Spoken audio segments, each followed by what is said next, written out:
Hey, welcome back, yo DIYers. Today we're going to do some spring cleaning and a little something I do in the spring to kind of kick things off. So a little something you can help you out here at home too. Let's get started.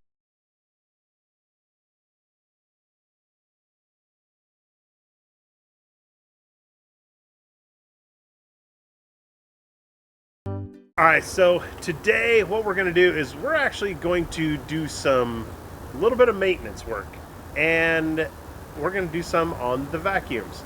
A little something that I try to do maybe once or even twice a year is actually clean out the vacuum. So I'm in essence becoming the vacuum cleaner. So what we're going to do, I got a couple of vacuums right here behind me. All we're going to do is we're going to go ahead and clean them out like we normally would do when they are the bagless type, just canister types.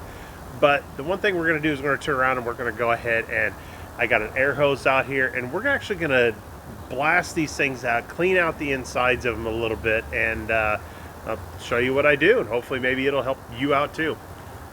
All right, so here's what we got. We got our two Dyson vacuums. We have a cordless one here, and just simply like you do any other time, you can disconnect it. We're going to go ahead and I'll take it over here to the garbage and clean it out, and we're actually just going to, like you always do, just hit the button here on the bottom. I believe that drops it out. That's what a lot of folks do. We just drop out the bottom, clean them out. And of course you can push it down here another time and actually disconnect this whole thing off of here, if I can. There we go. And we can, oh, there's just a little bit more hair, dog fur, whatever you happen to have. But inside of here is where we get a lot of extra stuff in here. We have the extra filter here that we actually take in, and you can run it through, wash it out and everything too. But what I have got is just a air gun, more or less, that I can put on the end of my air hose, and I'm just going to spray this thing out and get up inside of here too.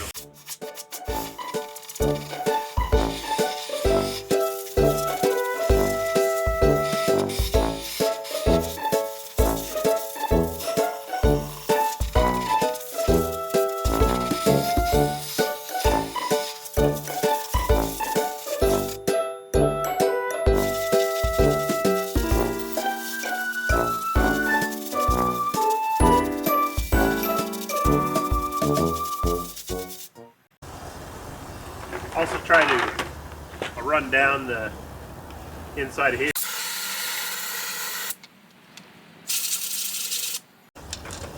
And of course you get always stuff always caught on the bottom of here, a little bit of hair or whatever. I think that'll help out quite a bit getting these ready for kind of more or less springtime and everything. That's pretty much all I do for this one here. Pretty easy. Oh, I will run the air. I will have to say it sure does make a difference. A lot of times you'll get clogs and stuff right inside with that little flapper inside of there. I've had to clean others out like that before. Get everything lined back up. There we go. Lock it back in. Close it up. And I've noticed too, one of the other ones I had to clean out, the problem with this one, when it get clogged up, and it has a safety in here, and it likes to surge on and off. So you think it's going high power, low power. Well, it's actually kind of a safety, I think it's built into it, that allows it to, if there's some that's plugged up in there, it'll kind of save the motor a little bit, and it'll go into there. So pretty much simple with that one. Pretty much the same kind of idea with the larger one. Going through, clean it out like we always do. Alright folks, I'm going to save you the pain of watching me do this all over again on another vacuum, and we'll just pick up where I end. There we go. We're all back together, and we do some house cleaning, and get some things cleaned up. So hopefully that helps you guys out, and hey, like, share, subscribe. See you guys next time.